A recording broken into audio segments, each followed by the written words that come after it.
kita kita tuh kan mau pertama kerja, pengalamannya gimana ya ceritanya tuh? Ya, Bingung juga. pengalaman itu nyari kerja. Oh, pengalaman. Berapa tahun dia lama mencari kerja Ya, gitu? gitu bisa jadi ya. Saya mengalami gitu, pengalaman mencari kerja.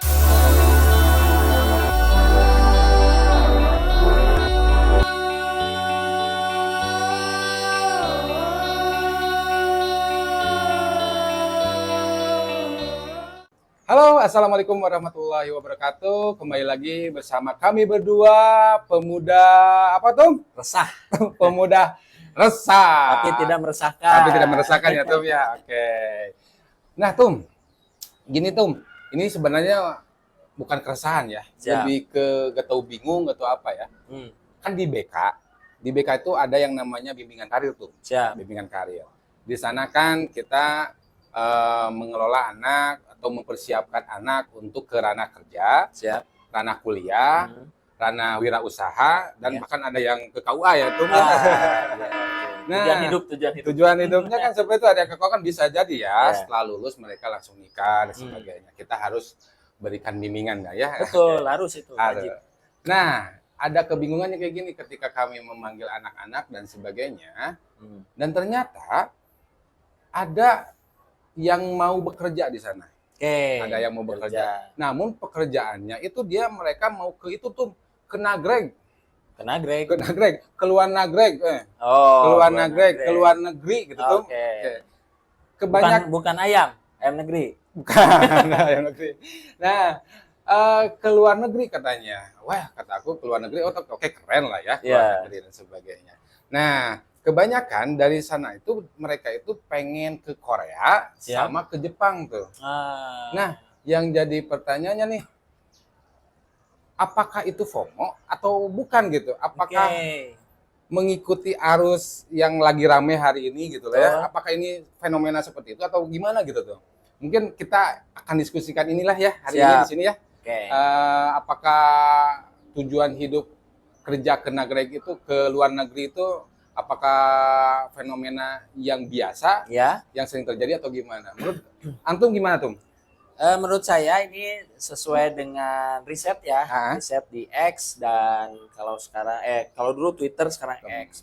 Di X itu ada namanya tagar tuh. Tagar. Ya, tagarnya adalah kabur aja dulu. Oh, kabur aja dulu. Maksudnya kabur aja dulu itu banyak sekali sekarang fenomena yang menyebutkan bahwa anak-anak muda yang produktif, kreatif gitu dan cerdas itu orientasi kerjanya itu keluar negeri itu.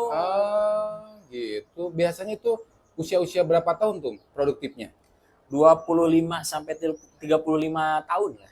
Gitu. Jadi mereka itu senang atau menginginkan pekerjaan itu di luar negeri di usia-usia produktif itu. Betul. Apa sih tuh tujuannya tuh? Pertama kan ini menurut sosiolog ya tuh. Sosiolog Pak Derajat dari sosiolog UI ya. Bukan UI, sorry. Di Universitas 11 Maret gitu. Pak Derajat mengatakan bahwa fenomena ini bisa dilihat dari dua faktor. Oke. Dua faktor penyebab. Yang pertama full faktor dan juga push faktor.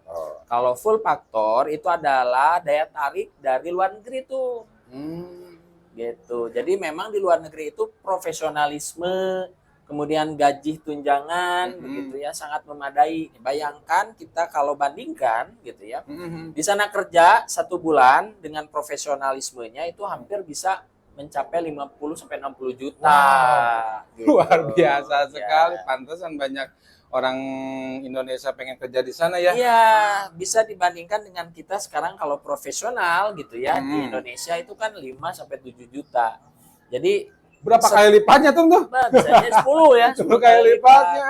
Jadi setahun kerja di sini dibandingkan dengan 1 bulan kerja di luar negeri dengan bobot kerjanya sama 8 jam begitu. Dan skillnya juga pasti sama. Gitu ya. Pantas aja ya para remaja khususnya orang-orang yang produktivitas di usia 25 sampai 35 mereka menginginkan pekerjaan di sana karena ada benefitnya yang luar biasa. Betul sekali. Sisi ekonomis ya. Ya. Tapi kalau misalkan seperti itu logis juga sih tuh. Ya. Logis juga sih. Karena yang namanya manusia itu kan bertumbuh ya tuh. Betul. Bertumbuh, pengen lebih baik lagi, pengen lebih maju lagi, pengen lebih sukses lagi kan? Ya, jelas. Nah, mungkin mereka memandang melihat struktur keluarganya, sosial kultur dan sebagainya, ingin merubah hidup lebih baik lagi dan sebelumnya. Maka dari itu targetan-targetan mereka yang seperti itu mereka kejar mungkin ya. Iya, kejar. Oke. Jadi selain itu ada apa lagi tuh? Tadi kan ada namanya full factor. Full factor. Ya, profesionalisme, gaji tunjangan, kemudian tidak ada namanya nepotisme begitu. Jadi meritokrasi di sana. Meritokrasi itu adalah artinya kekuasaannya adalah ini apa namanya, merit itu dalam artian kemampuan gitu, kemampuan. Jadi di sana tidak ada nepotisme dan lain sebagainya. Yang paling penting profesional dan memiliki kemampuan. Memiliki kemampuan. Gitu ya, di perusahaan-perusahaan besar gitu ya seperti Google dan lain sebagainya kan sudah tidak ada namanya persyaratan dia itu sarjana apa begitu. Tapi yang paling penting dia itu bisa memecahkan masalah, tidak dengan setumpuk ijazah tapi skillnya tidak berbanding lurus dengan ijazah tersebut, ya ngapain ya. Tapi ada yang ijazahnya SD diterima di Google karena dia bisa memecahkan masalah gitu tuh. Jadi memang orientasinya adalah pemecahan masalah, problem solvingnya itu untuk full factor. Kalau push factor ini faktor pendorongnya di dalam negeri tuh. Gimana tuh? Jadi menurut Pak Derajat tadi ya, push factor atau faktor pendorong ini ada di kita karena memang itu profesionalisme kurang dihargai itu. Ya, sekarang banyak sekali yang profesional tunjangannya tidak dicairkan dan sebagainya lah ya, itu isu-isu yang lain. Kemudian yang kedua jelas ya masih banyak sekali nepotisme dan lain sebagainya lah ya. Dan yang ketiga jelas spek kerjanya kita kan spek dewa tuh. Tinggi badan, good looking, harus menguasai elemen api, air, kayak Avatar ya tuh. Benar. Kan nggak masuk Nurul ya, di luar Nurul. Herman saya masnya. Gitu ya tuh, ya benar. Jadi di kita tuh kalau udah lulus sekolah, ya mau kerja itu disuruh pengalaman dulu gitu ya. Harus ada pengalaman kerja. Wah, banyak lah persyaratan dewa ya. Kan kita tuh kan mau pertama kerja, pengalamannya gimana ya caranya tuh? Ya, pengalaman itu nyari kerja. Berapa tahun dia lama mencari kerja gitu bisa jadi ya. Saya mengalami pengalaman mencari kerja, bukan bekerja. Karena kan begitulah. Oke. Jadi benefitnya banyak kalau remaja khususnya ya. Kita remaja aja lah ya. Remaja pengen ke luar negeri itu gara-gara banyak hal yang dia dapatkan. Emang kenapa sih di Indonesia ini bisa sampai seperti itu? Bahkan kan perusahaan besar, perusahaan yang gajinya besar tuh banyak juga kan di sini. Iya, jelas. Tapi ya itu tadi ya, karena kalau kata menurut siapa tadi? Pak Derajat ya. Mungkin tidak difasilitasi mereka sesuai kemampuannya mungkin ya. Terus yang keduanya mereka masih melihat ijazah mungkin ya. Nah, itu. Gitu ya. Jadi ijazah itu faktor utama untuk pencari kerja gitu. Mencari kerja. Ya. Semangat bekerja, semangat sekolah ya pokoknya biar bekerja kayak gitu. Ya, dan daya serapnya tuh. Daya serapnya. Ya, daya serapnya kan kita istilahnya itu 1 juta orang gitu ya di daya serapnya. Ternyata yang melamarnya kan 3 juta, 4 juta orang begitu. Jadi jauh kan ya. Kompetensinya kan sangat tinggi gitu. Bahkan suka bingung juga ya kalau mau bekerja gitu ya. Mau bekerja harus dites dulu dengan tuh tes akademiknya, psikologisnya, apanya, wawancara. Wah, banyak dan sekalinya. Luar biasa sekali negara kita ini ya tuh. Pantas aja mereka pengen keluar negeri itu kayak gitu. Ya. Berapa persen tuh kira-kira di Indonesia atau remaja di Indonesia atau WNI lah yang ke luar negeri itu? Ini menurut data Direktorat Jenderal Imigrasi ya, Kemenkumham, mencatat bahwa antara 2019 sampai 2022 sebanyak 3.912 WNI. Wow, 4 tahun. Berapa? 3.912 WNI yang memang beralih warga negara, bukan hanya bekerja di sana, tapi dia itu login ya, pindah negara. Ya, benar negara. Log out dari Indonesia, login ke negara lain. Negara yang memang ada harapan hidup yang gitu. Lebih gitu. Berarti kan yang ke luar negeri itu kan ada beberapa pakemnya ya. Ada betul. Buruh kasar, betul. Ada yang kuliah, ada yang profesional di sana dan sebagainya. Ya. Atuh rugi negara tuh kalau kayak gitu mah. Jelas jelas sekali ya, fenomena ini sangat merugikan negara. Ada dua faktornya. Faktor pertama gitu ya, sangat ke pertumbuhan ekonomi ya, dan juga inovasi gitu. Ya, penyebabnya itu tadi ya, pertumbuhan ekonomi dan inovasi. Iya, pasti, gitu. Pak. Jadi kekurangan SDM nantinya. Nanti gini, dididik, dibesarkan di negara ini. Ya. Menghasilkan negara orang lain ya. Iya, betul. Aduh. Ya, inilah ya fenomena juga ya. Ini keren juga nih untuk diskusikan ya, Tum ya. Ini luar biasa sekali. Tapi kalau secara nalar saya ya, logika saya memang logis juga sih, warga negara Indonesia yang punya pengetahuan dan pengen dihargai pengetahuannya, pengen dihargai ilmunya, pengen dihargai kapasitas dia sebagai manusianya, dan itu dihargai di luar negeri ya gimana juga kan kira-kira wajar betul. Juga logis juga mereka untuk seperti itu kan ya. Betul.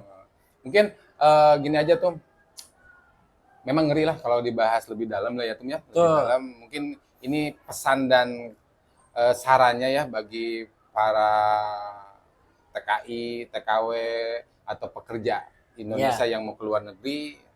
Harus gimana nih? Jangan sampai gini, saya takutnya keresahan saya itu mereka itu pergi ke luar negeri karena FOMO itu, karena lagi tren gitu, ikut-ikutan. Bukan karena benar-benar dia tuh memiliki skill, bukan karena mereka itu punya pengetahuan yang luas sehingga ingin mengembangkan pengetahuannya, ilmunya dan sebagainya di luar negeri dan sebagainya. Bahkan karena ikut-ikutan, bahkan ada yang mau ke Korea gara-gara apa? Gara-gara suka artis Koreanya kan gitu, anyong K-popnya, anyong kan kayak gitu ya. Tapi tidak dipertimbangkan hal-hal yang lainnya, hal-hal detailnya sesuai kapasitas dia sebagai manusia. Betul, jelas. Harusnya seperti itu ya Tum ya.